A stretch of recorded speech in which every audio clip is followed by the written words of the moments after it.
मला एकाच गोष्टीचं या संपूर्ण इलेक्शनमध्ये वाईट वाटलं की जेव्हा पहिली सभा झाली ना आणि त्यांचा निर्णय झाला कॅन्डिडेट अनाउन्स करायचा, त्याच्यामध्ये ते एक वाक्य बोलले होते की समोरचे येतील, भावुक होतील, म्हणतील त्यांचं शेवटचं इलेक्शन आहे आणि रडतील. मला त्यांना सांगायचं हे शेवटचं का पहिलं का शेवटचं का तिसरं का चौथं, हा निर्णय तुमचा नसेल, तो माझ्या पांडुरंगाचा असेल. आणि हा जो तुमचा विचारले बुरसटलेला विचार ना, त्याच्या नादी आम्ही लागणारच.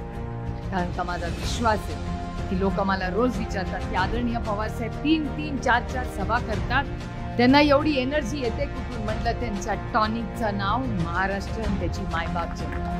जोपर्यंत तुम्ही आदरणीय पवार साहेबांना साथ द्याल तोपर्यंत त्यांना कोणीही थांबवू शकत.